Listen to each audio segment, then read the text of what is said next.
Well, good morning, everybody. Thank you again for attending our Lutheran Service Builder training webinars today. We're hosting a whole series of webinars this week, and today's topic will be bulletins and bulletin formats, kind of the meat of the program, in my opinion. So I'm really happy that you're here to join us, and I hope that the information that we're conveying today is useful to you in your ministry. So thanks again.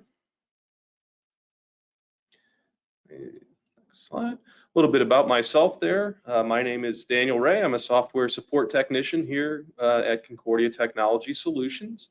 My contact information is there. Well, actually, that's more the general support information so that we can more rapidly assist you. If you do have any questions about anything, you can always give us a call or send us an email. Phone number 800-346-6120 or email support@cts.cph.org. I've been a member of the team here for a little over 2 years now. It's been my honor and privilege to help serve your ministry with all of our products, but specifically Lutheran Service Builder. I think it's a great program, and I always love talking about it. So very happy to be here teaching you today. So about Lutheran Service Builder. As you may know, Lutheran Service Builder is a web-based program. Used to be a desktop version of the program, but now it's the web-based version. It allows churches to quickly plan services, create custom bulletin interiors, export presentations and playlists, and conform with copyright requirements. It's a really great tool, as I'm sure you're aware. And today we're going to be specifically talking about the bulletins, but it can do so much. And so this week, we're going to be covering all of the topics. Yesterday, we discussed service planning and global search. My colleague Tim covered that topic. So today, we're going to be talking about bulletins and bulletin formats. Tomorrow, we're going to be covering presentations and presentation formats, similar to bulletins and bulletin formats. So there may be some overlap in what we're talking about today versus tomorrow. But I hope you join us for that webinar as well. And then on Thursday, we're going to be having a training on My Worship resources and other add-ons.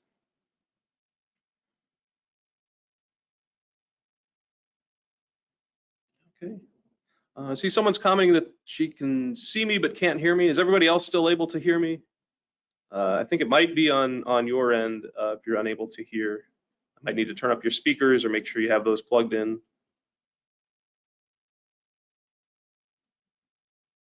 Okay, thank you. I'm just going to keep going on, but let's go to the next slide.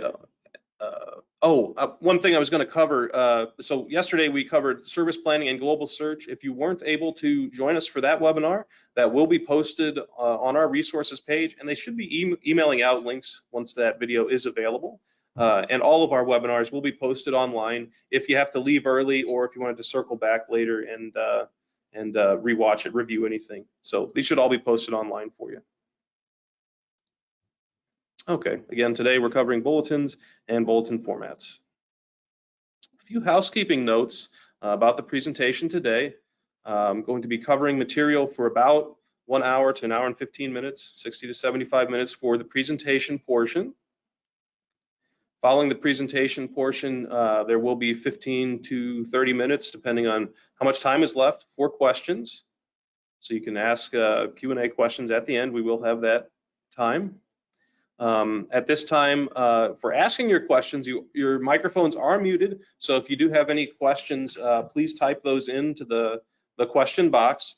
And you can type those in throughout the webinar. You don't have to wait until the very end. As a question pops up, go ahead and ask it. If it's relevant to what I'm specifically talking about at that moment, I'll try and grab it. But joining me today is my colleague, Tim Burke.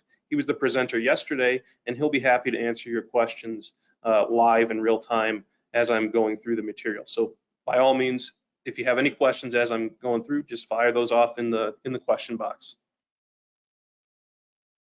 Oops, I just mentioned that. Yep, ask questions throughout. And then again, this recording will be shared on our resources page. And I'll show you a link to that at the very end. Alrighty, so some assumptions about your experience with Lutheran Service Builder as we get started here.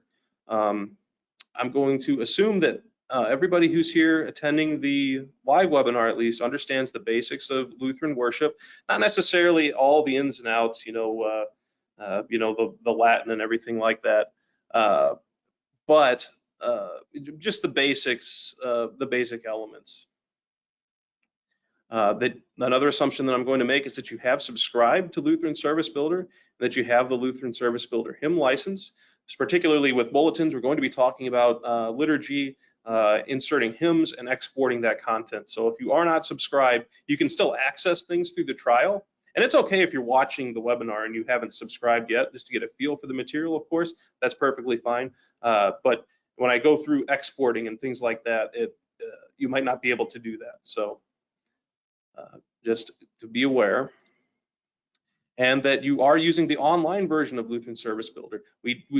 For years and years, we did have just the desktop version of Lutheran Service Builder, but we have moved to the online version exclusively going forward. There aren't going to be any more updates or anything for the desktop version. So the training today is for the online version. And it's okay if you didn't, but I'm going to be building on what we talked about yesterday, the first training webinar. So if you didn't attend it and you're missing a few things, that's okay. Still stay and join us and everything, but you might want to go back. If you did find anything confusing as I was getting started here, you can go back and watch that first training webinar. Alrighty. So if you haven't subscribed yet already, and you wanted to just check out the program and the application, you can do so by visiting lutheranservicebuilder.com and starting a free trial. Okay, some of the goals for the training today will be that by the end of the day, you'll know how to prepare a complete service folder, your bulletin, and export that from Lutheran Service Builder. Outline of the material we are going to be covering today. We're going to be talking about how to insert, select, and remove elements in the bulletin. We're going to be discussing how we can change how the elements appear in the bulletin. We're going to be discussing saving custom liturgies really briefly. We'll go into more detail about that on Thursday. We will be discussing that real briefly today. How to customize your bulletin formats, which is really about the appearance and the page layout and those types of things. And then exporting your bulletin so you can download it and have a copy of it for word processing. Okay, so if everybody's ready to dive into the material and get started, I'm ready to do so as well. So let's go ahead and get started.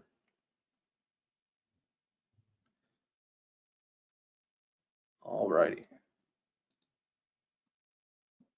So you should be seeing my screen here. I'm on the Lutheran Service Builder landing page. So kind of to review, we do get some calls every now and then. People had been using an email link to get to their to Lutheran Service Builder, but they had lost that email or something like that. You can always access Lutheran Service Builder from your web browser just by visiting app.lutheranservicebuilder.com. Just type that into your browser and it'll take you here to the main page.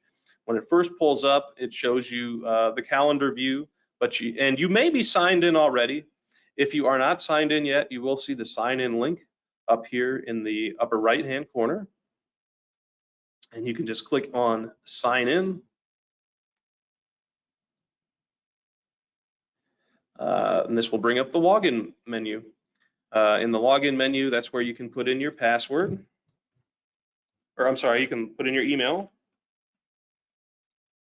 And then your password you can fill in here as well. If you did forget your password and you can't remember how to sign in, there's a forgot your password link right here that you can click on, and that'll let you reset your password. You just enter your email and it'll send you an email link that you can use to reset your password. So I'll go ahead and sign in here. Now, if you are, Tim talked about yesterday, if you are a user on multiple different church sites, you might be somebody who's a music director, and you might work with multiple local churches. And if they all have Lutheran Service Builder, you might have different locations, different sites to sign into. So if that's the case, then you just choose the church that you want to sign into. So I'm going to choose the top one, my site here. And now after I've signed in, I'm here on the calendar page. As we talked about yesterday, you can use the controls to flip back and forth and view past events and upcoming events as well. The lectionary is going to pull in the holidays that will appear on the calendar. And then if you've already started working on a service, it will be here in bold to let you know that that's one that you have started working on already. So I'm going to go ahead and click on fourth Sunday of Easter. That's what we started planning yesterday. And when you first pull up a service, you're on the service plan view. The service plan view will show you the readings and the propers that have already been selected, from the lectionary material. If you wanted to review those, you can just click on the propers tab, and you can see all of those items as well. We talked about that yesterday. Back on the service plan, that's where you can fill in your readings. These are just pulling in from the lectionary, so the lectionary is just a guide, to get started. If you wanted to do a different reading, that's totally up to you. If you wanted to add additional readings, you can do that. When we have our hymns here, same thing. You can click on Add Hymn to continue adding hymns, choose your order of service, add in your rights, and then your notes at the bottom. Those notes are really just for your own purposes. These will not pull over into the bulletin. So if you wanted to add a note like which pastor is preaching, what the topic is going to be for the sermon, those types of things, maybe who the elders are, that type of thing. You can add those into the notes for that specific service. Okay, then we have our dialogue, our edit options for the whole service below. If I needed to, if I started planning and I accidentally did it on the wrong Sunday, you can change the date with the first link. If you wanted to make a copy of this service, maybe you have like a contemporary service that you might use this as a template for, but just do some slight modifications, you could do that as well. Or if you needed to completely delete that service, that's right here in red at the bottom on the service plan view as well. All right. So let's go ahead and jump right into the bulletin then. It's a pretty simple process after you filled in your service plan, to generate the bulletin. All you'll do is come up here in the upper right-hand corner and click on Prepare Bulletin. Okay, and that's it. That's the whole training. We've prepared the bulletin, ready to, no, I'm just joking. But it really is that simple. I mean, once you've chosen your liturgy, it's going to pull in everything that you would find in the Lutheran Service Book, and all the readings will be in their appropriate places. And then we can just do some final tweaks here. For example, like it's not going to know exactly where the hymns go whenever you had filled in the hymns on the service plan. So we do have to do things like entering those in. All right, so let's just look at the navigation just generally when you first come to the bulletin view. So up at the top of the page, it kind of looks like Microsoft Word, where the options are going to be up at the very top. We have two different tabs. On the document tab, these are items for the entire bulletin. So we're looking at which bulletin format. We'll be talking about bulletin formats in more detail later, but the bulletin format deals with the appearance of the bulletin, the font that you've chosen and the text size and those types of things. So you can choose a different bulletin format from this drop list here if you wanted to. We also have right next to that, we have our export button. That's where we would go to download the bulletin once you're finished. We have an edit button next to that to edit our format. We'll talk about that more later today and on Thursday with customization. And then we have our order of service. It pulled in from the service plan view. We had selected Divine Service Setting 3 yesterday. And so you can see that it's pulling in the Divine Service Setting 3 content. If you did want to change that, you can do that from the drop list here as well. If you have a Creative Worship subscription, You can choose a creative worship liturgy, otherwise the divine services, the offices like matins, vespers, and so on. Next to that, we have a save button, and the save button is just for customization. Common question we get asked is about, I've made changes to my bulletin and or I've chosen my hymns and now I want to save those changes. Lutheran Service Builder, like when you add in your hymns, you select your hymns or choose a different option group for an item, that's going to save automatically. This save button up here is if we wanted to save a custom copy of this liturgy, which we'll talk about more again on Thursday. But I just wanted to point that out, that you don't have to click save each time you make a change to your bulletin. That's for making a custom copy of the liturgy. Okay, then we have our web view feature, which is right here. The web view feature is useful for once you've finished creating your bulletin, you can make a web version of this that will work on PCs or Macs. It'll work on mobile devices. It'll work on iPads, tablets, those types of things as well. So, whenever the pandemic started out and a lot of people were having to rapidly switch to streaming, we were getting questions from congregations asking us, well, how are we going to share our bulletins that we were creating on Lutheran Service Builder? They were worried about being able to email that to everybody and just making it available if they didn't have everybody's email and those types of things.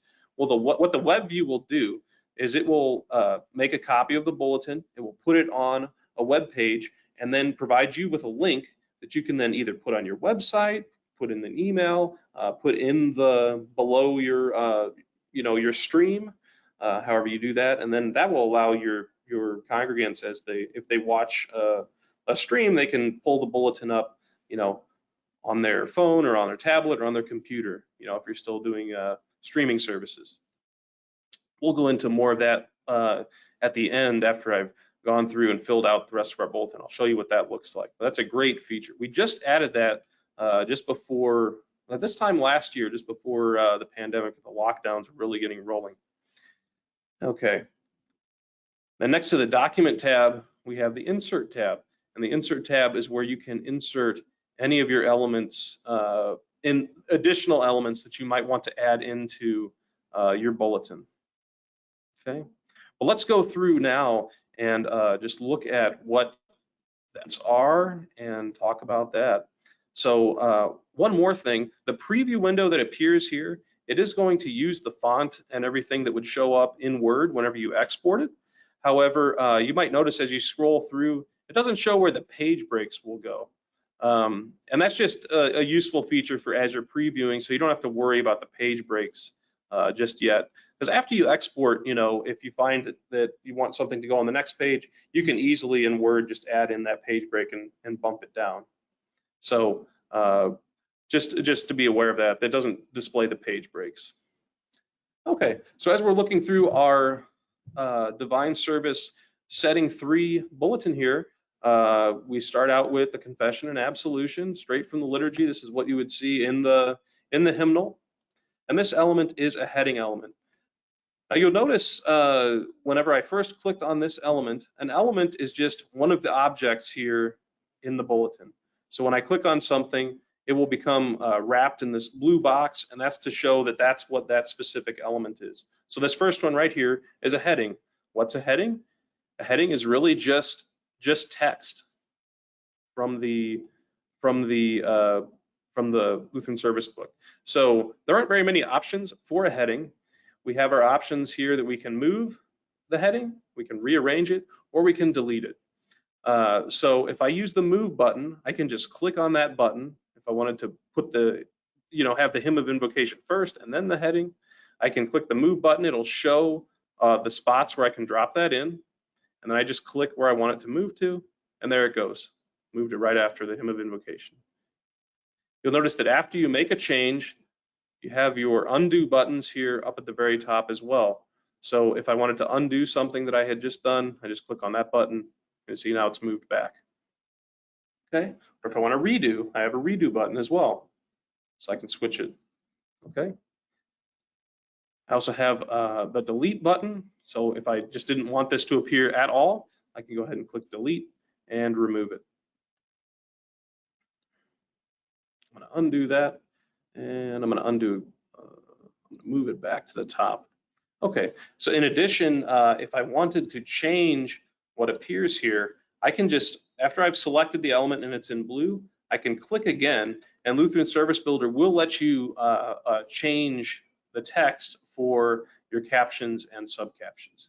So I can click on that, and if I just wanted to change it to confession of sins or something like that, I can change that text right there in real time.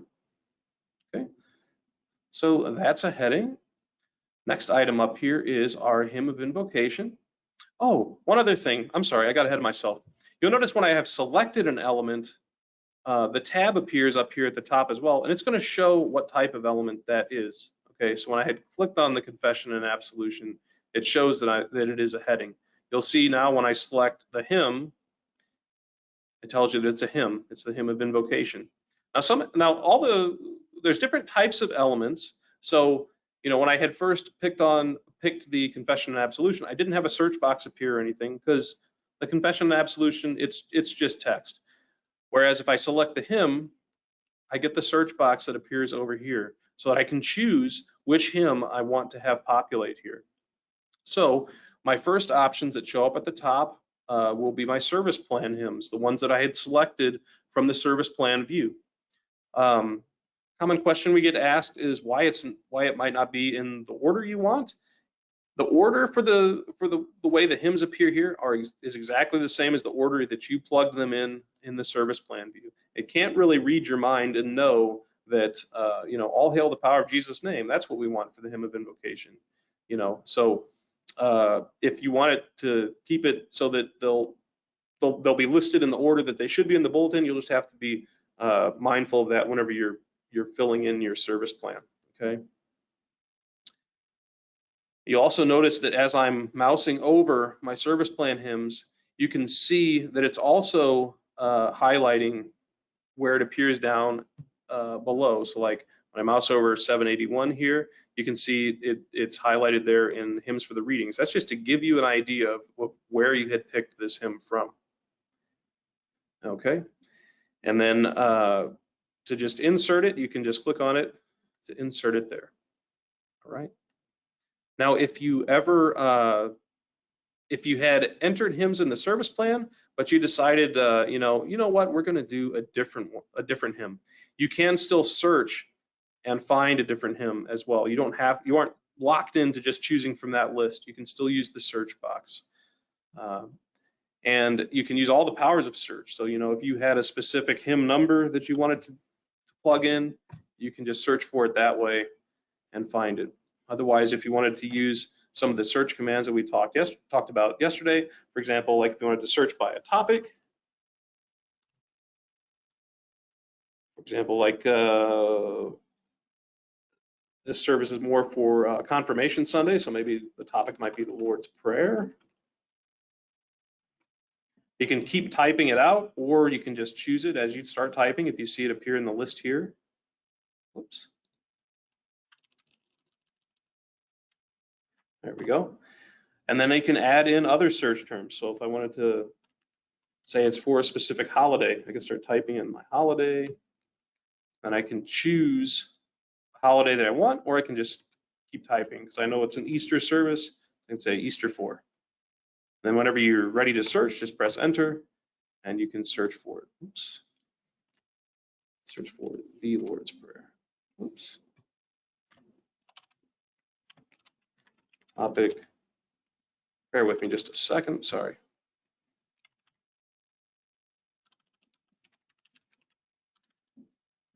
I had it here. And let's say like if I wanted to just search for holiday, Easter 4. There we go. I can get those as well. Or if I wanted to search for like Easter 2 hymns, I can change that and find other ones. It's up to you. All right, so that's how you can choose your hymns. So as I've selected it here, I'll just go with the one that I selected from the service plan. You'll see that it's going to be laid out based on the options that are chosen up here at the top. You'll see I'm now on the Hymn of Invocation tab. If I want to show the caption or hide it, that's controlled by the caption button here. I can hide it or I can show it. Right now I have the text option shown here, so I'm just showing the stanzas as in a text format. If I wanted to display it as a melody, I can just click on the melody tab and then it will show the melody as well. Or if I wanted to just show the caption, maybe you reference the oh, there we go. Sorry, looks like there was a hiccup there. There we go. So if I choose the none option, it'll just show the caption for the hymn. Maybe you use the bulletin and your folks just reference the bulletin to sing, and you just have a notation of what the hymn is going to be here. You also notice that we have our subcaption here, and you can edit the subcaption just by clicking on that, like it says, edit subcaption. And the subcaption, right now it's formatted to show the stanzas. We have, oops, maybe I'll zoom in a little bit so you can see it better. We have a £, STS, £. So it's referencing the stanzas. So I'll set it back to my text option here. Back out. And I can then pick and choose which stanzas I want to view by clicking on this stanzas button right here. It'll show which ones are selected. If I want to deselect a stanza, I can go ahead and do that, and you'll see it'll disappear. If I wanted to, like if I had a long list of stanzas, if it was a hymn that had a lot of stanzas, I can click select none to just deselect everything, and then I can just punch in the ones that I want as well. So you have those quick buttons here as well to go from all to none, and then choose what you want. Okay. Now you'll notice when I had everything selected, it just shows edit subcaption. So there's not going to be a subcaption appear by default. But whenever I take out a stanza,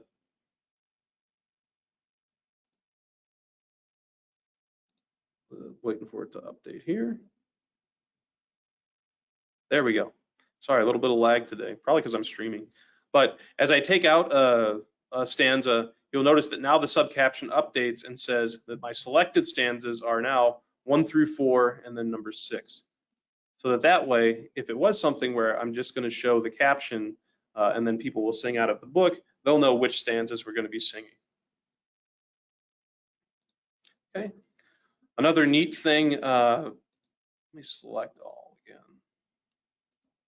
Okay, so another neat thing that they did with Lutheran Service Builder is in the melody view for a hymn, it's going to first show the first 4 stanzas within the melody, the notation, the music notes and everything. Sorry, I'm not a music person, so if I use the wrong terminology, I apologize. But it's going to show the stanzas here below the music lines. And then if you remove one of those lines, it doesn't just shrink this and leave the other ones below here in text. It will actually pull those up into the music lines as well, so that it just makes things look a little bit neater. And so with that, you have the option of including up to 5 lines here with the music notes.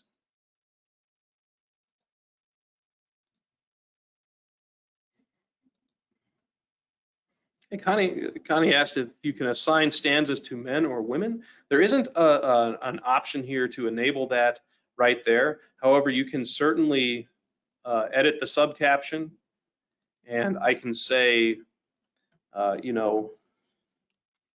men 1, 3, and 5, women 2, 4, and 6, something like that. And then that would be there in the subcaption. So the subcaption doesn't have to be just these programming codes. You can type in the text as well. Let's talk a little bit about some of the codes that are in there. Let me jump back to my PowerPoint real quick. I'll pull it up here. Okay, So those codes for the subcaptions, for the hymns, by default, it's the selected stanzas. You can also put in a reference for the page number that it comes from in the Lutheran Service book. There's a code for its package, which is the name of the selected content. So like hymn of invocation might appear there. And then there's also a reference for related scripture. Now these codes are for all elements. However, not all elements will actually use the codes. Because for example, a hymn might reference a ton of different scripture verses for how that author wrote the lyrics. So if you put the reference link here, it's probably not going to show any content because there would just be way too many scriptural references to include there.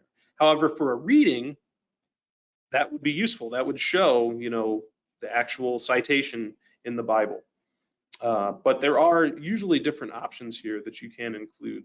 And so that's what those options are. You have a page number, stanzas, a package, and reference. So let's jump back there and I'll kind of show you some of that.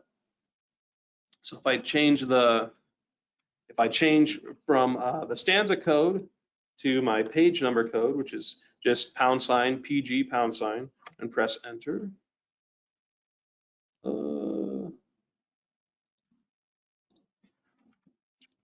Might need to remove that men and women option. Hang on one second.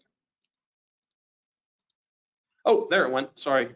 You see now that I put in that citation, it changed it to LSB 709, showing that this is on page 709. Okay. Whereas if I take that out, and let's say I just do that PKG, the package option, you'll see that now the name of the hymn appears over here in the subcaption. So for this one, I can just leave it as hymn of invocation in the regular caption. So there's options there with how you want those things to appear. And again, playing with the subcaptions, that's something you can do for each specific element, okay? Anyway, sorry, I spent a lot of time there on the hymns. Let's go ahead and jump down to our next element here, which is our rubrics. Rubrics, like the main captions, these are just texts as well. So our only options are to move it or to delete it. You might be curious about like the color for the rubric. Maybe you expect it to be red. I think that's a common thing for rubrics to appear, especially in the Lutheran Service book. That's something that you can control in your bulletin format, and I'll be showing you that later when we jump into bulletin formats. You can, of course, change the text here just like you could with a caption. If I click again, I can, add in additional text here, Oops, took off the period. I'll leave that. Okay.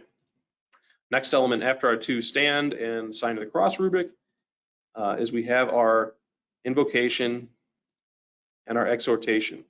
Okay. How do I know that it's the invocation, the exhortation? There isn't a caption. Well, again, if I select that item, you'll see that it appears here in the tab name up at the top, and I can just choose invocation or I can click on the caption button if I wanted to show the caption. I can do the same thing for the exhortation here.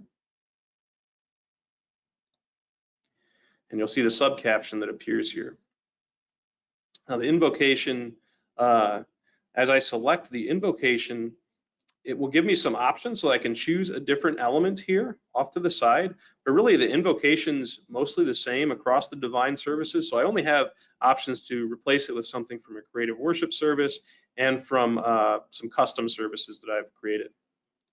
Whereas the exhortation, when I click on the exhortation, you'll see I still have my creative worship options. It shows that this is the exhortation from divine service setting 3, but it also shows other versions of the exhortation. So I can see if I wanted to use the exhortation from divine service setting 1, I can just select that option and you see it changes here. Or setting 2, or so on. It'll update based on what I've chosen. I think it's just lagging again. Let's see. Otherwise, I can always just go back to the divine service setting 3 exhortation. Again, with the caption editing, those captions weren't appearing by default whenever I first selected them. So if it's something where you want these two elements lumped together, maybe I just hide the caption for the exhortation, and on the invocation I display it, and then just edit it, invocation and exhortation. I can have it appear like that. So just options that are there. It's really flexible. Now, one thing, other thing about when I was talking about the exhortation, how I can change it to the exhortation from a different liturgy. When I change that, if I do make that change, say I wanted to change it to the Divine Service setting 1, it's only going to change for that specific element. It didn't update every other element in my bulletin to Divine Service setting 1, just this one that I had selected. Okay, so you don't have to worry about doing something like that. Like you can mix and match, but then keep everything else from, you know, the liturgy that you wanted as like your baseline. Okay, we have a couple more rubrics below that: a kneel stand, silence for reflection, and then we come down here to our confession of sins. So in the confession of sins, you'll notice that there is a blue bar off on the left-hand side here. And this is a common question we get asked about. In the Lutheran Service Book, in many different places, there are alternate options for what you can use to show. And so whenever you see those alternate options in the Lutheran Service Book, you'll see this blue bar off to the side. What this blue bar does is it tells you that there's an option group here that you can select something different. So if I mouse over that blue bar, like where there's that little triangle pointing to the right, I click on that, and you'll see it'll expand, and I can choose a different form of that element. Okay, so after you expand it, you can mouse over and see the different options, and then you just left click on the one you want, and it will select that element there. Okay. Now, sort of like the hymns, our options will be similar. So if I wanted to show the caption, I can include the caption. And if I wanted to not show the confession or the declaration of grace, I can set that to none, and then I can just have placeholders there. Okay. All right. You also see we have an edit button here. As I mentioned before, you can edit the text for the caption here and for the subcaption. You can change what that says, but the actual content, it doesn't let you edit in real time like it's a word processor. That's because this is pulling from the liturgy. What this edit button will do, and we'll talk in detail about this on Thursday, but just to explain what that is in case you're wondering, the edit button will allow you to create a custom copy of this specific element, and then you can edit that copy and then use that instead of the liturgy element that is, that comes standard in Lutheran Service Builder. So that's what that edit button does. Okay, so here's our confession of sins and absolution. We have another rubric and another heading here. Let's jump down here to our introit. Introits are different as well. They give us different options as well. So when I click on the introit, you'll see I also, again, I have an option group. So I can choose from the introit and the psalm or do an entrance hymn. What you'll notice with the introits and the psalms is that you can do your pointing, so that if you wanted to chant that element, you can certainly do that. I'm not my congregation doesn't really chant, so I'm not super knowledgeable on what the symbols mean, but I know that those are useful for when you're doing your chanting. If you wanted to hide the pointing, you can just click on the pointing button and then it goes away.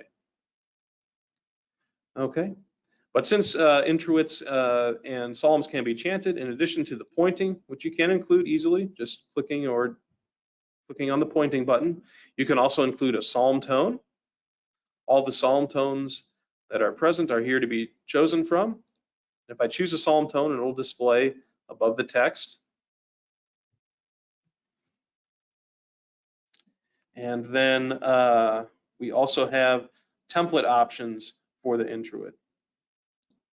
So the template options are either just to display the content, or I can put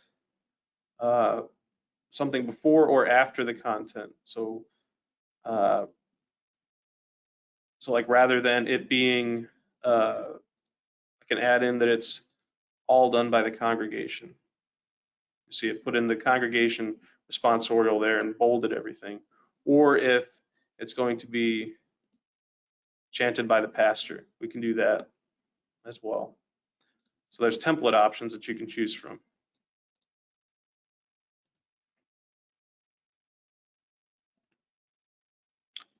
All right.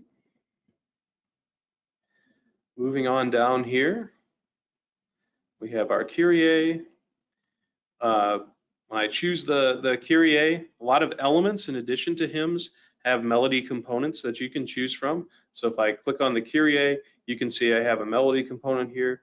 And with Divine Service setting 3 in particular, a lot of the elements here have the full setting included. This is not something that you'll see in every single liturgy or for the hymns, but there are a few things like in the Divine Service setting 3 elements where you can include those.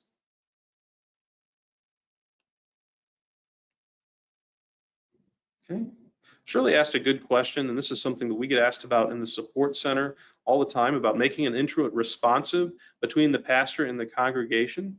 You can certainly do that through customization. We don't have a tool here in Lutheran Service Builder to easily change those, but you can. We'll talk about custom elements again on Thursday, but you could edit the element in and create a custom copy of it, and then you can set it up to choose your responses. Another thing that you can do is after you export it to Microsoft Word, you can add in the responsorial, the P's and the C's, right? Those icons. So 2 options there for customization: either edit a custom element, which we'll talk about more on Thursday, or you can do it after exporting. Okay. So again, the Kyrie does have a setting option as well, but I was just showing you that the melodies aren't just limited to hymns. Okay. We have our Gloria in Excelsis. And the Gloria in Excelsis, since it's kind of a responsive element, I have more options as well. So sometimes when you choose an element, you have the full melody. And with Divine Service setting 3, I can do a setting. But then if I want it to be partially spoken and then sung, so say pastor speaks his portion and then the congregation sings the response, I'll have here a text setting option so that you'll see pastor's portion. Zoom in a little bit for you. Pastor's portion is there in text, and then the responsive portion shows the full setting. But I can do it as a melody as well. So not every element will have these options, but some of them will if there's a melody option and it's a responsive type element.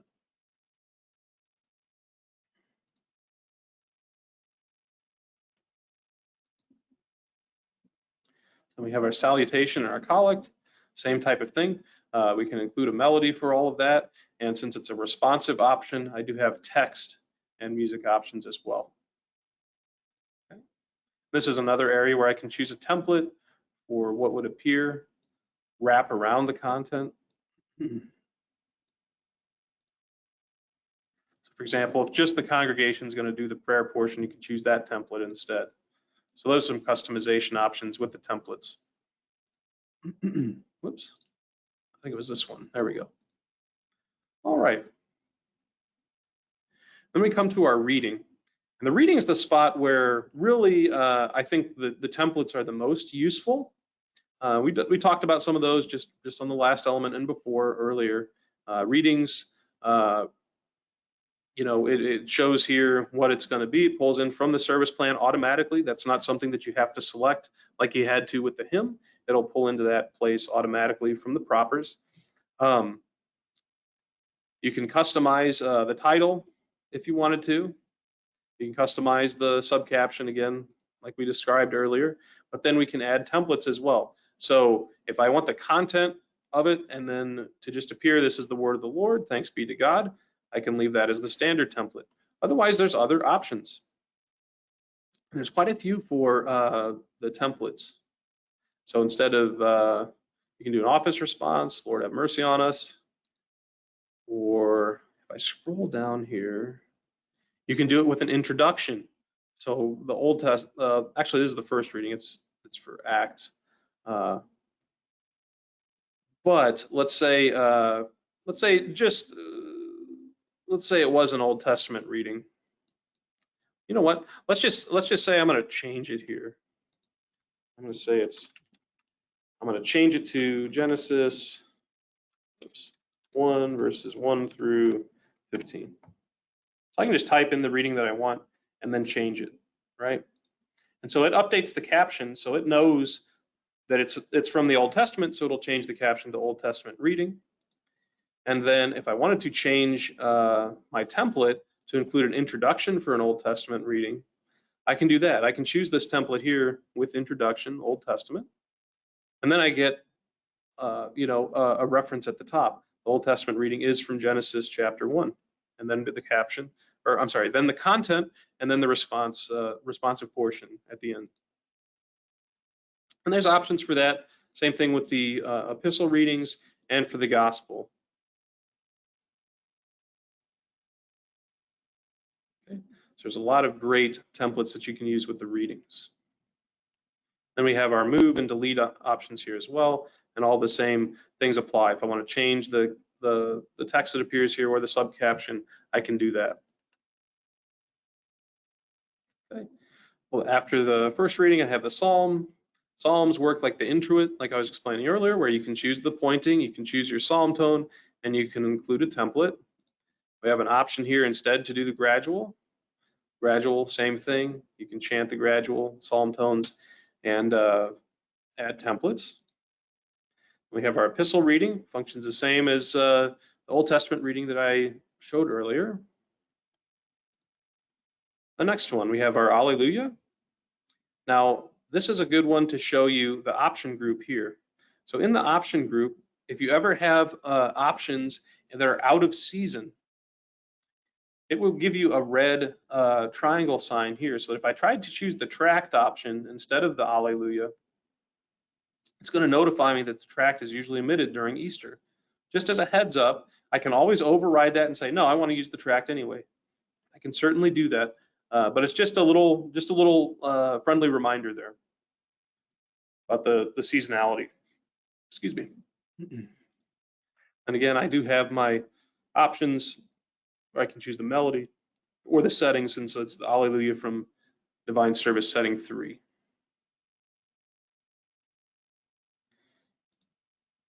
All right, and then I have the gospel, same thing. It's just another reading where I can choose, if I wanted to choose melody portions for the responses at the beginning and at the end, or I can choose a template to use a different one. That wouldn't have. And if I choose a template response that doesn't have a melody option, then you see that option goes away.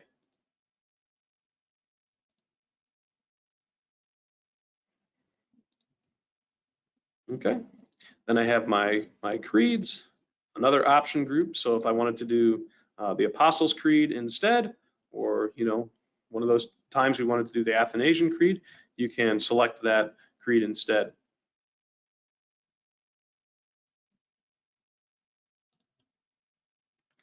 All right, then I've got my hymn of the day. The hymn of the day will appear here as an option in the suggested hymns, but I had chosen it in my service plan as well. So I can go ahead and grab that and drop it in. And again, here's another thing that, I chose that one by mistake at the very beginning of my service. So there's another notification reminder that's going to let you know if you've already chosen that hymn somewhere else in your service, just to catch you from, making that mistake. So now that I know that, I can go back to my hymn of invocation and correct that. Say maybe we put this hymn instead.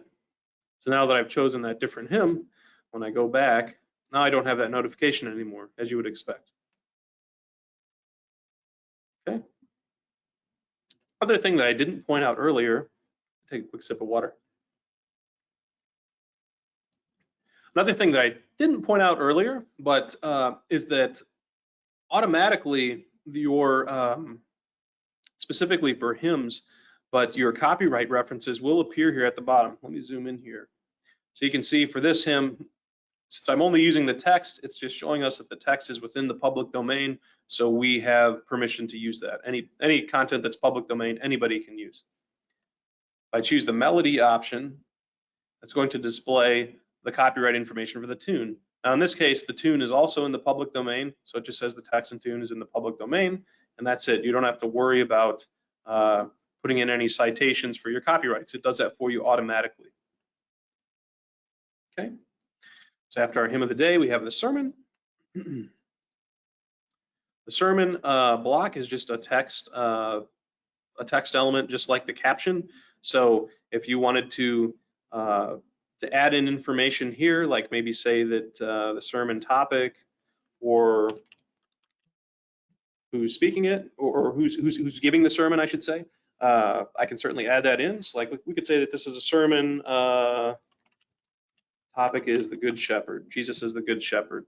Then if I wanted to add in my subcaption, since there's no page reference for the sermon, it's just showing up blank, but I can change that. You know, I can say that it's by Pastor Smith. Something like that. So again, customization options there for you. I have a modem element. I have more rubrics. I have an offertory, same type of navigation again, or customization options. I have the offering, which is just a text placeholder as well. So if you wanted to include any information in here, you can do that by editing the caption, adding in the subcaption. And then below here, you'll see that I have a confirmation right. So yesterday when we were looking at things that we could plan with the service, we looked at rights. And whenever you choose a right in the service plan, there are actual placeholders within a liturgy where that is supposed to go. Now, you don't have to follow those guidelines. For example, confirmation rites, it looks like, are typically after the sermon and after the offering, whereas a baptism typically is done towards the beginning of the service, so that would drop in at the start. But here's our confirmation element. So I can, if I wanted to go ahead and insert that right, I just see it here in green, and I can click on the green Insert Right button, and then it's going to actually appear here. So you kind of verified that you're sure you wanted to do that right in this service. Now, after it first pulls in, usually with rights, you know, as you look in the other books where the full text of those rights appear, they're pretty long, and they might not have things that pertain to the congregation at large. So you might just leave it here where it just has the caption, and that's how it appears by default. If you do want to show all of the elements for that right in the bulletin, whenever you have it selected, you'll see that our options for the rights appears here with that tab, and I can click on this contents button to go ahead and include all of that content. Or I can hide it. And then again, you also, again, if you want it to change where it is, you can use the move button and choose where you want to drop it in. Another thing about moving, I don't think I mentioned this earlier. In addition to the move button, I find that I like using this way of doing it the best because it's really deliberate. When I click move, I can see where it's going to go, and then I click to move it there, right? So I like using that option. But in addition, after selecting an element, if you just click and hold, you can drag and drop it as well, and drop it in where you want to put it. So that's just an option for rearranging things as well. You can drag and drop. Okay. So that's our confirmation rite. Let's go ahead and jump down to the prayer of the church. So the prayer of the church, the LCMS does put out specific prayers for each Sunday. So the prayer of the church, it can be something different. It doesn't have to just be the template prayer of the church that appears for Divine Service Setting 3 or Divine Service Setting 1 or whatever you're choosing, you know, whichever order of service you're using from the book. It doesn't have to be that same one every single time. And in fact, it's really a great thing that the LCMS does. And we have enabled a feature here called the Let Us Pray subscription, which is something free that you can enable on your Lutheran Service Builder account.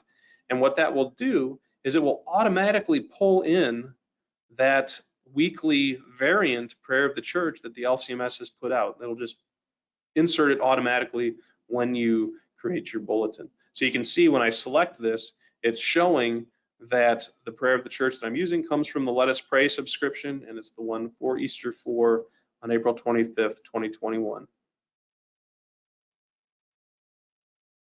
Okay, and then I have a lot of different options. If I did want to choose a different prayer, from a different holiday or what have you, I can certainly choose those as well instead.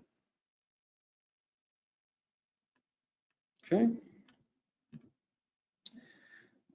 If you did want to enable this subscription, I'll just jump over there and show you that really quickly. If you click on the gear icon and go to the account settings tab, you do have to be the account owner to do this, but you can go to your account settings and then jump down to content subscriptions. If you don't have anything appearing here, you should be able to click on add subscription, and there will be an option for Let Us Pray, because that is completely free and something that you can turn on if you want to.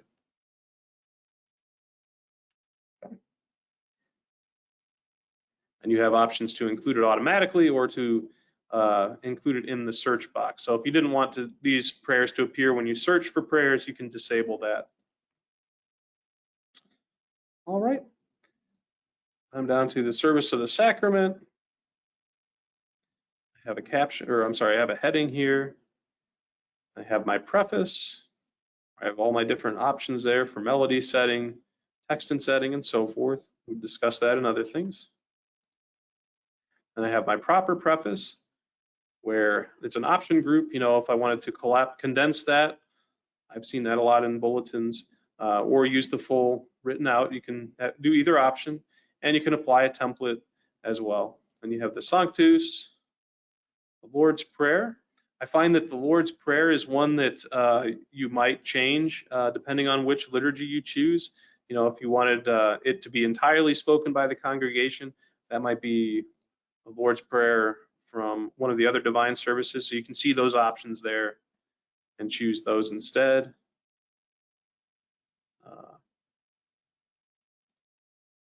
So that's one that I find is customized a lot, like choosing it from a different one. And we have our Words of Our Lord for communion, Pax Domini, Agnus Dei, and our distribution options. We have our distribution hymns that we can plug in here as well, just like any other hymn. Just select the hymn element and then find it here in your service plan, or you can search for it. Then we have our Nunc Dimittis, Thanksgiving. So we're nearing the end. Benediction. All these customization is the same as things that we've discussed already. Hymn to depart. And then you'll see the final thing that we can add in here is our acknowledgements at the very bottom. The Divine Service tells us it's Divine Service setting 3 from the Lutheran Service book, and passages are from the ESV, and everything's there for you. You don't have to worry about editing this at all. In fact, the acknowledgements block isn't even something that I can click on to edit, whereas I can click on Hymn to depart and choose that element. It's not really an element you can even click on. So it takes away all of that copyright headache from you. It's all taken care of automatically. Great feature. All right, so that's going through and filling out your bulletin.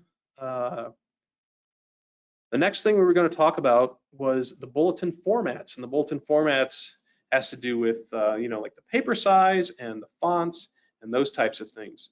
So when we were on the document tab, we can choose our bulletin format from a list of formats that you already have set up. So the bulletin formats, you're not limited to just one.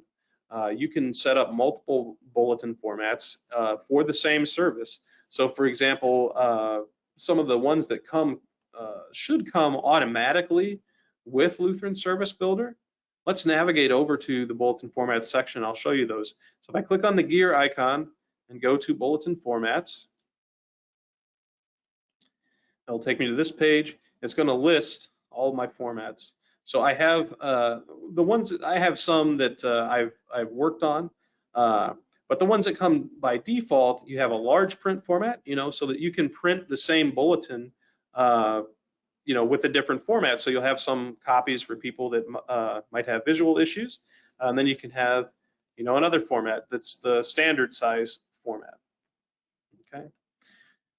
So as we're in the bulletin formats view, you can see that we get a preview window of what our changes will look like here in the middle. We choose our format off to the left, or if I want to create a new bulletin format, I have options right down here at the bottom. I can choose which existing bulletin format I'm going to base it on, just so that it can plug in like the starting out values.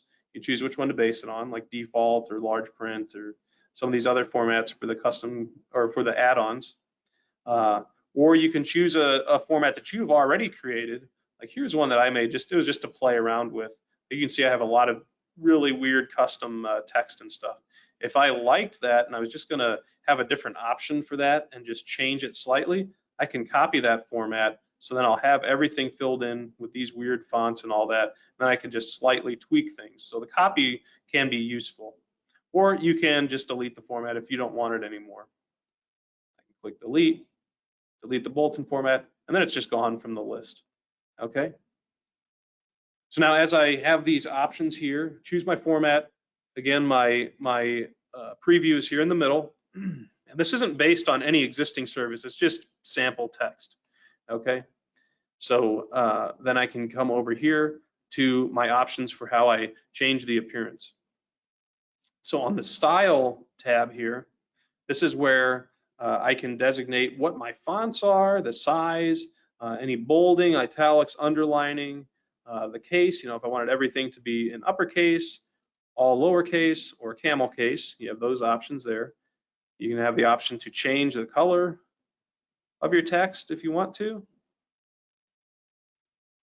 And then your alignment, I can have it left aligned, right aligned, center, or I can justify in the center as well. Then you can also set up your margins. Do I want things to be, want to add some spacing at the top, or I can bump it over from the left,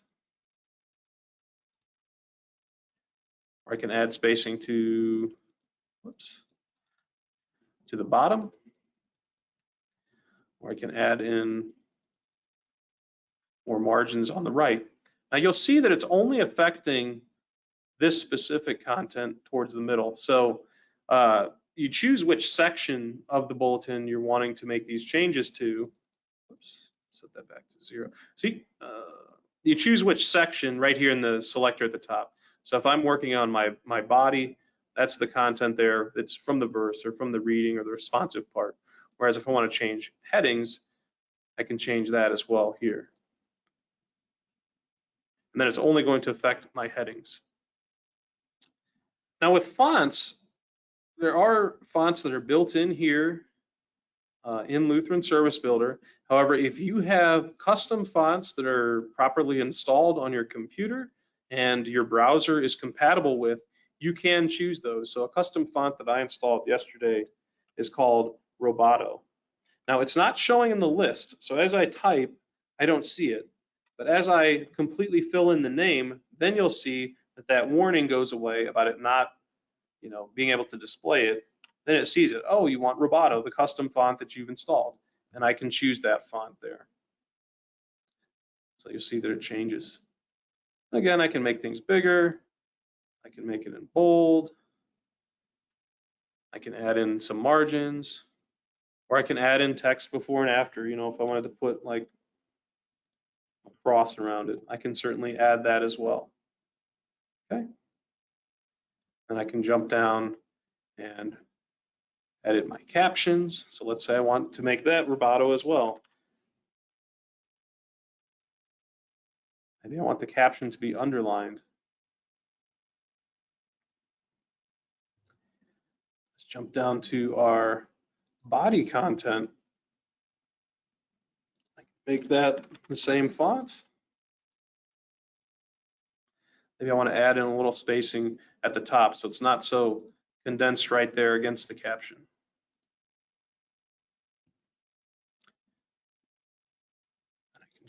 I can edit my subcaptions. Maybe I don't want them to be italicized. Maybe I want them to be underlined instead. Maybe I want it to be all caps, you know, you can do those types of things, make them larger or smaller. Or this is where you can change the color as well. So for specifically like with my rubrics, if you wanted those rubrics to come in red, you can update your bulletin format.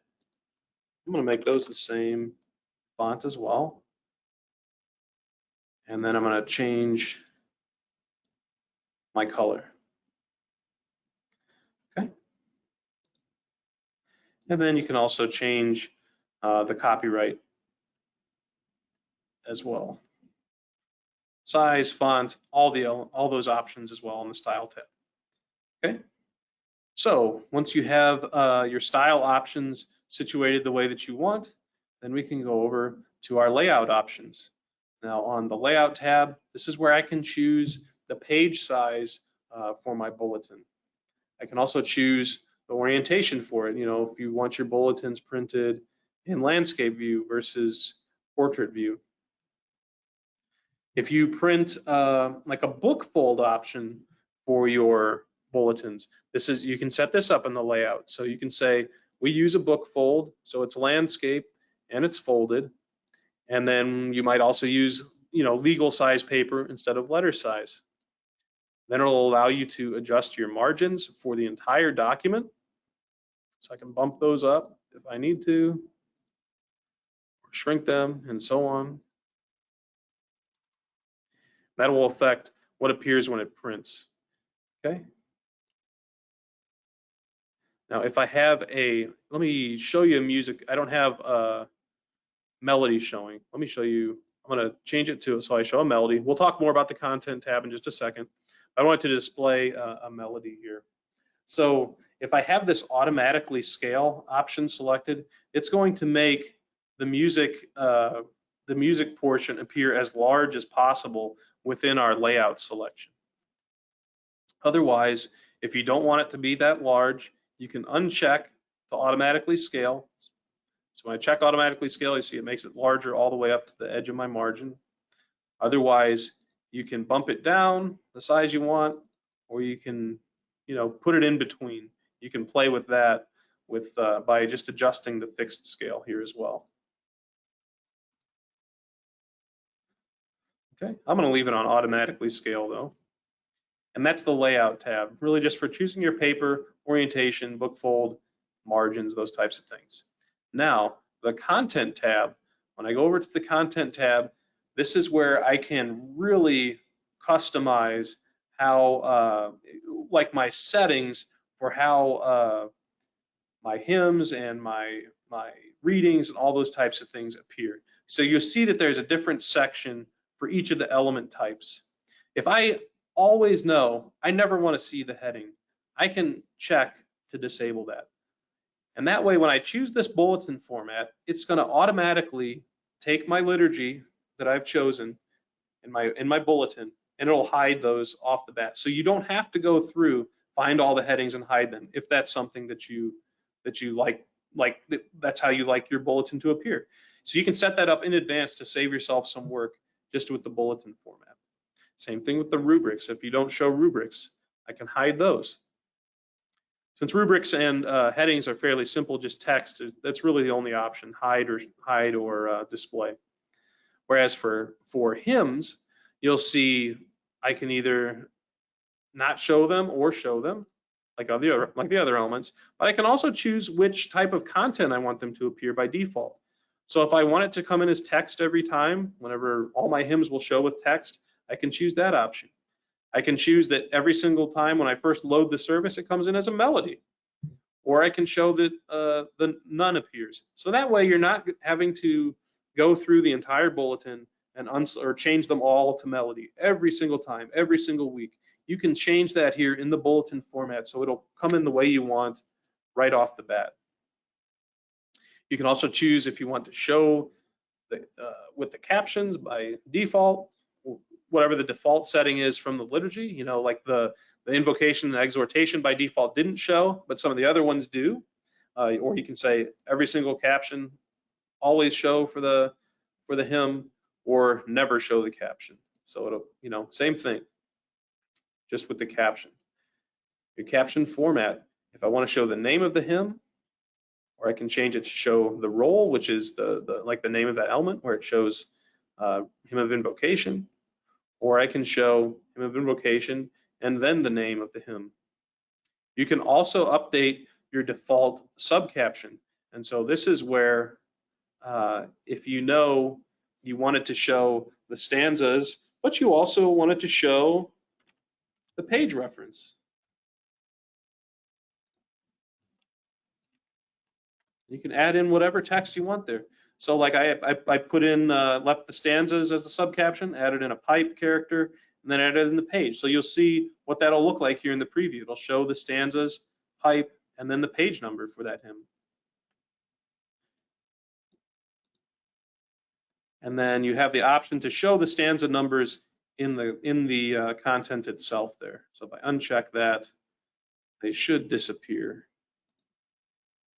Although I believe that's just for the text option. You'll see that there's no stanza numbers showing for the text. Yeah, if you do the melody, it'll always show the number, just so that it'll be helpful for people, so they don't lose track of which row they're on and that type of thing. All right, then we have our liturgy options here. Same thing, visible or invisible. Content, do I want it to show the text or melody or setting if available, or none? Same thing, I can show, do I want the caption to just show with the default for that order of service, or always or never? Same thing, I can modify my subcaption. And then I also have the option, if I don't want to use these symbols, if I want to have it just typed out, pastor and congregation, or assistant congregation, or vicar, or whatever it is, I can disable the symbols. And then if there are decision fields there, you can choose to have them enabled there. Like, so for example, in the baptism rite, pastor just gets the sheet and it says in holy baptism, and say their name, right? So you can emphasize those or not. That's really usually only shows in the rites, but that's an option that you can set up in the bulletin format also. All right, and then for your proppers, we have same type of things, visible, invisible, which content style we want. Do I want to show the caption? The caption format, you can change. You can include the subcaption. Maybe for this one, I wanted it to show it with the title, Holy Gospel, and then the passage. And then maybe this is where I can put in like a page number. Well, that's not going to work for a scripture passage, but you get the idea. You can change that. You can also say if you want it to include the chant pointing by default, which you can see in our gradual example here. You can have it hidden by default. Same thing with verse numbers. That's for readings. You can hide those verse numbers. And then you can include to show the headings or not that would appear in the Bible. And then you have the option if you want the words of Christ to appear in red. Okay. So those are all of your bulletin format options. When you're finished setting that up the way you want, make sure that you hit the save button so that those options are saved. And then if I go back to my bulletin, you see I had my default settings changed. You see now my appearance matches what I had with that bulletin format.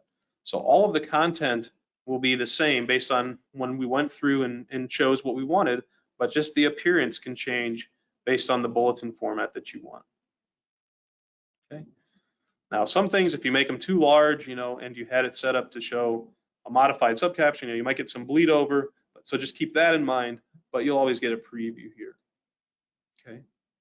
So let's say I'm gonna set it back to my default, and there we go.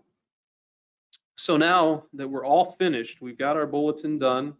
Let's say we were ready to export it so we could print.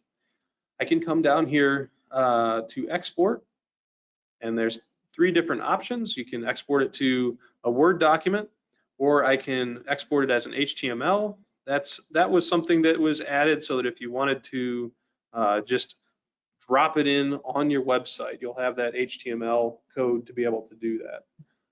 Otherwise, for most people, you'll just export the Word document version. So I choose that option. It's going to process for a moment, and then it's going to download. Based on the download settings in your browser, you might have it show up in a downloads tray right here, like my Chrome is set up. Otherwise, it should go into either your downloads folder, or if you designated a different folder, or it might pop up and ask you where you want to save it. Those are all settings that are unique to your browser. But usually by default, it just puts it in the downloads folder, and it would show in a system tray, a downloads tray here at the bottom.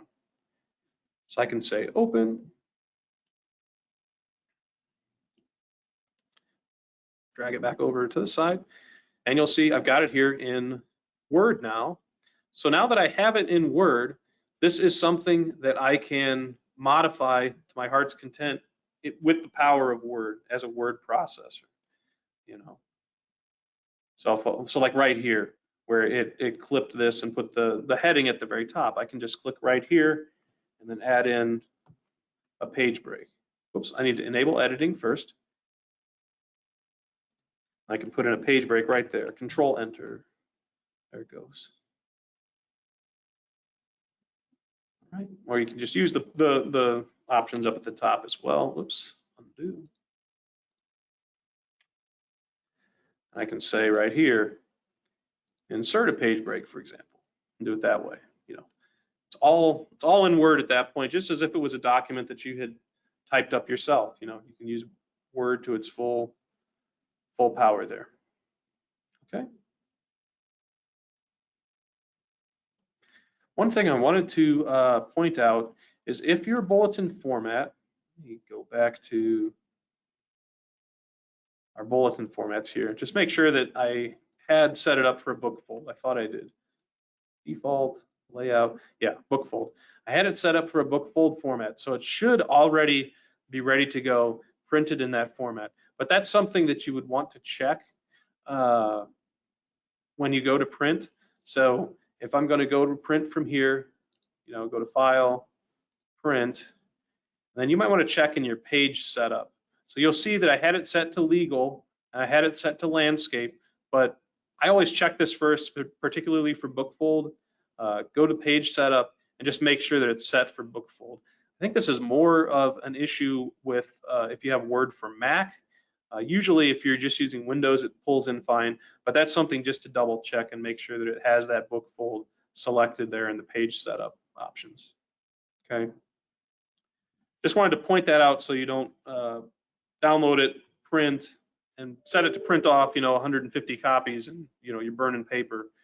Something just as a last double check. Okay, and so that's the export. We've got it all here in Word, and you can take advantage of Microsoft Word from there. Other last thing I was going to show you was the web view. So again, the web view, this is for sharing a link on the internet to pull up the website, old website that'll have your bulletin just laid out there. And again, this was something that we developed specifically for streaming services, so you could easily share your bulletin with folks that are joining from home or you know just a remote location. So when I have the web view here, I can say enable web view. When I click on that button, it gives me the option to enable. I'm going to enable the web view, and then it puts this in a link that I can then share. So if I grab this, I copy that link, and I'll paste it into a new tab here. I'm going to then see this is what it would look like, and if I viewed it on mobile, it should be screen formatted properly. Or if I was on an iPad or something, it should shrink and everything look just right. So this is the web view. Now, after you've already enabled the web view, if I come in here and let's say I change something, I choose a different hymn, and then I come back, you'll see that now when I go back to the document tab, the web view is giving me a little indicator here. It's got that red circle. What that means is that, hey, after you enabled the web view, you made a change. What the web view locks in whenever you click that button to enable it.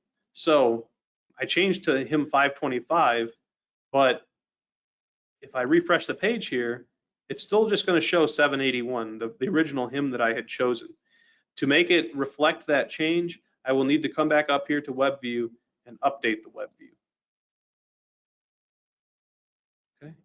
And then once you update and you don't see that orange dot anymore, then if I refresh, now I've got hymn 525. So that's something to keep in mind. If you lock in the web view and then you make additional changes, you want to update that to match those changes. So that your changes are reflected in the web view. Okay. I guess one little last thing I mentioned about the save button. So if you had, you started with divine service setting 3, well, let's say you had deleted the communion elements because you're not doing communion this week. And maybe that's something that happens frequently. You only have communion on the first and the third Sundays, so half of the Sundays you don't even have it. After you've deleted those elements or made whatever changes you wanted, if that's a liturgy that you're going to use again in the future, you can click the save button here. And it's going to save this as a custom order of service with those additions, with the deletions, with the replacements that you've made, just like that. By default, it's going to name it my, and then whatever the liturgy was that you chose, but you can name this, whatever you want.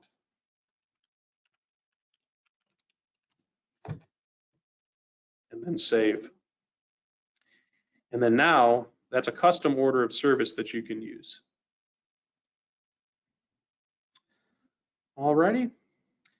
So that's it for all of the content today. I went a little bit longer on the content than I expected to. We have about 8 minutes left up to the hour and a half, but I'm willing to stay as long as needed. I know Tim's been answering questions as we've been going, so I'm going to check and see if there's any outstanding questions. And if you have any now that we're through all of the material that you still had, you can go ahead and submit those, and I'm happy to answer those now. If you need to cut out, by all means, you can go ahead and leave the webinar. We will be posting the replay to our resources page once it's finished processing and we can get it uploaded. You can access that if you go to resources.concordiatechnology.org. This is our resource center. And then here under software, we have a bunch of different products that we support. Just go down to software and choose Lutheran Service Builder. And this is where you'll see all of our videos that we've had over the years. So you see the training webinars. These are the ones that Peter hosted last year. Ours will be posted up here at the top though, once they get uploaded. Okay. So resources.concordiatechnology.org, then just go to software, Lutheran Service Builder. We should be emailing out a link as well once they're posted. So, alrighty, let me look at the questions here, and I'm just gonna, give me just a second here. I'm gonna expand this window so I can read everything.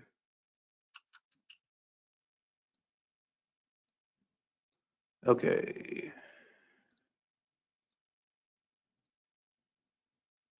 Okay.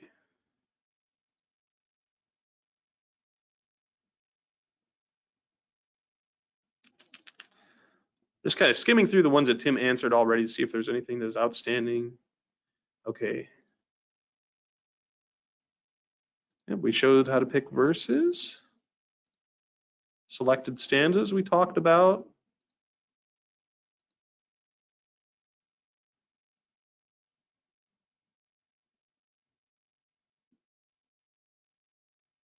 Let's see. Okay.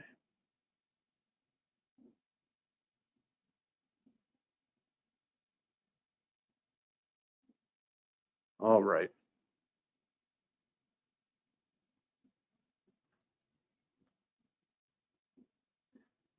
Okay. All right, Barbara, yeah, I spoke about watching the webinar again. It'll be on the resources page, so thanks for that question.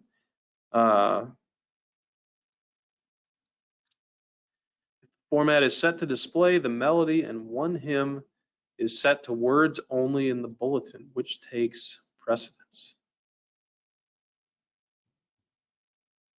So, okay, I understand what you're asking now, Reinhold. Thank you. So if I have my format set to always be melody uh, for the hymns, what that does is whenever I first pull up my bulletin here, it'll have that, it'll pull in my hymns with the melody whenever I choose them. You can always override that by selecting that hymn, making sure you're on the tab for the hymn, and then change it. So whatever you manually choose here will override. The format is really just like your default settings. So you can always adjust those, So if you said to hide, and it doesn't have to be just the melody versus text, it could be if you're hiding the caption or displaying it, those types of things. Or if you had your subcaption set a specific way and you wanted to change it back to the stanzas, you can override that here when you're working in the bulletin view. Great question. Let's see.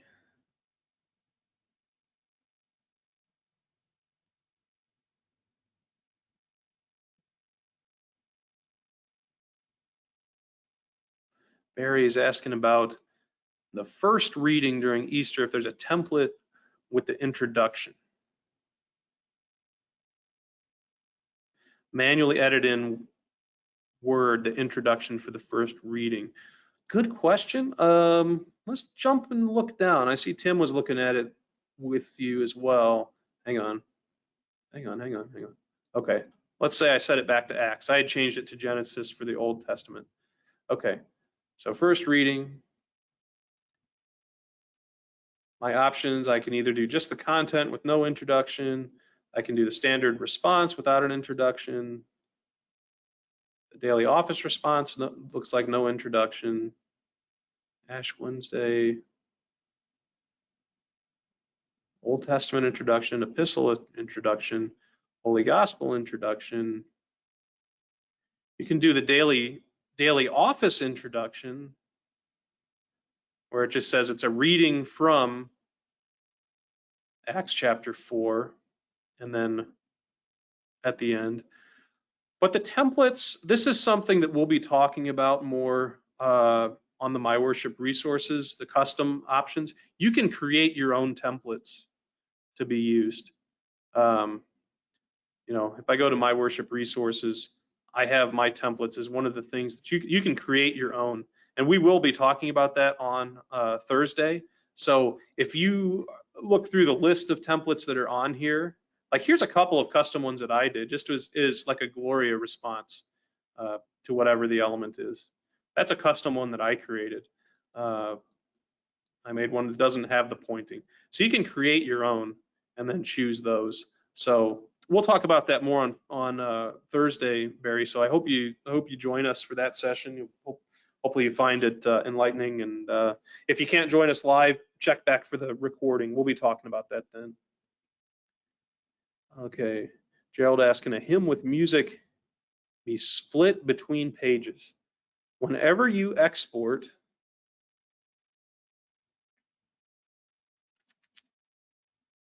I think I had the music here. You have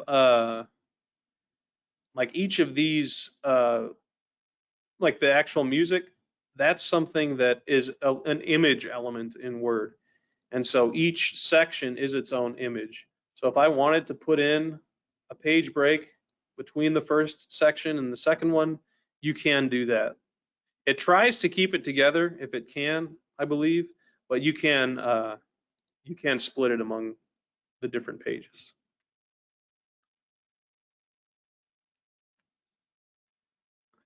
Do that. There we go.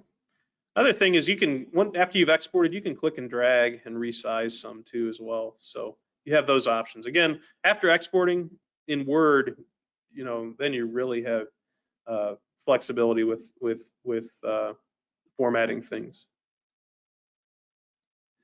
All right. Let's see. Looks like David had some questions. The chant tone is in the LSB accompanying book, and it's a different tone than the psalm tones in the Builder. Tried adding an image of the Divine Service 4 verse tone, but the only thing that shows up in the service is the asterisk. Okay. I think you had asked about that yesterday, if I'm not mistaken. That might be something to give us a call about. We might want to connect to your computer and take a look at that with you. Again, the phone number to reach us in support, you can always reach us. It's let me pull it up here. I had it on my title screen. 800-346-6120. Just give us a call when it's convenient for you, David, and we'll be happy to connect and take a look at it with you.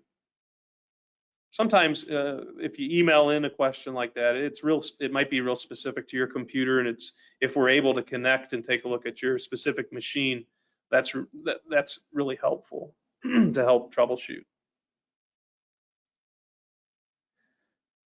Okay, Reinhold asks, should you set your format first, then make changes to the bulletin? I would set your format first. Well, if you're a brand new user, let's say you're brand new, this is your first bulletin, I would just go with the default and see how you like it. And as you're going through the default, if you find that, man, I'm having to set all of these hymns to melody, I'm having to remove all the captions, stuff like that. If you find that there's things like that it's getting tedious to go through each time and select the element and remove the caption, select the element, remove the caption, then I would go to your bulletin formats and edit your format so that you can get it so that it'll come in the way you want right off the bat. So that's what I would do. If you're a first-time user, try using just the default format, see where you're at. And then, yeah, but from there, yeah, that's what the bulletin formats are for, just to save you work so that you can get it the way you want, and then it'll be formatted the way you want each week. Each service that you plan, you choose that format. So, okay, all right, Barry. We'll look forward to seeing you Thursday. Thanks.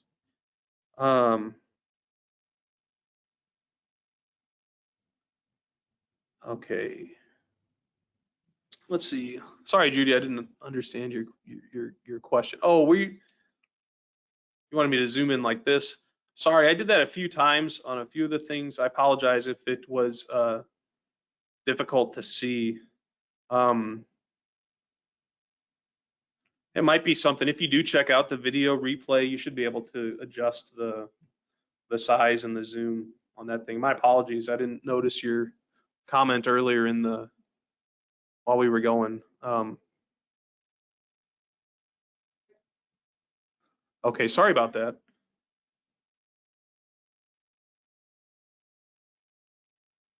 All righty. It looks like that's all the questions that weren't answered. Tim had been answering some. If you still needed an answer to your question and you've already submitted it, just type right now, check my question or something like that, just to make sure I didn't skip over anybody. Or if you're still typing a question, you still have some time here, go ahead and let me know if you have an additional question as well. We'll take a minute here and let anybody else. I don't want to shortchange anybody that still had a question about anything. So.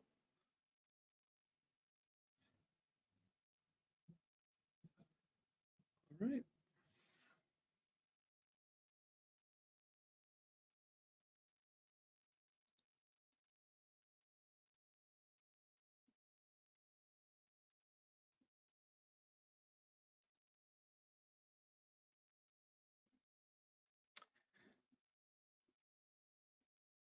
The address for where to find the training, again, that is resources.concordiatechnology.org.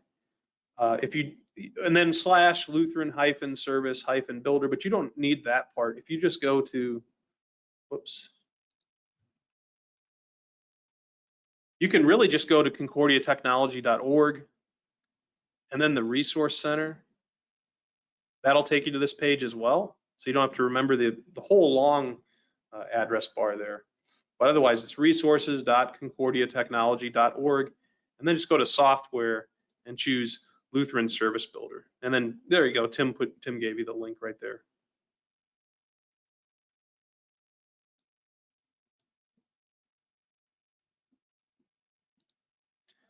All righty. Well, it looks like there weren't any additional questions, so let me go ahead and switch back to my PowerPoint real fast. So I'm really grateful and thankful that you all joined us. I hope you found the material compelling and interesting and you learned something. If you do have any additional questions, beyond the webinar now, you can always send those our way. We're happy to help you. So to reach us in software support, we do have our online help center with written articles, so that if you wanted some self-help type things there, you can go to the help center and browse the articles. We also have in-app chat. You can also send us an email at support@cts.cph.org, or just give us a call at 800-346-6120, and you can reach us there on the phone number and on the in-app chat Monday through Friday during office hours, 7:30 to 5 p.m. We do close chat a little bit earlier than that, usually at 4:45. So, but those are options there. And if you're ever in the app itself, you're in Lutheran Service Builder. Let me jump back over there. This I key down in the bottom right-hand corner, when you click on that, that'll give you a link to that help center that I talked about with the written articles, or you can just search to browse articles right here. If you click on Start a Chat, that'll open the chat interface, so you can text chat with a technician if you have a question. Or the Send Us a Message button here, that's for sending us an email. Since you're already signed in Lutheran Service Builder, it knows who to email back. So you just put in the subject line and your question, and it also provides the phone number if you need it again for future reference. Right here, this I key can be really helpful for help. Okay. All right. Let me jump back on my PowerPoint here. Yep. Next slide. Okay, so now your 2 webinars are done. Again, we did service planning, global search yesterday. We just finished bulletins and bulletin formats. Tomorrow on Wednesday, we're going to be discussing presentations and presentation formats. And then on Thursday, that'll be My Worship resources, the customization, and other add-ons. Add-ons such as if you wanted the Concordia organist or creative worship content. Those are the other add-ons. There's a couple others as well. So that's what's coming up later this week. If you haven't registered for those webinars and those sound interesting, please go ahead and do that. And we hope that you'll join us. Whoops, I already did this part, sorry. Again, a recording is going to be available and emailed out to you, should be emailed. Otherwise, visit that resources page. And then again, any questions you have outside of today, just send us an email. We'll be happy to help you. Appreciate your time today. Thanks again for watching, and hope you have a great rest of the day. Take care, everybody.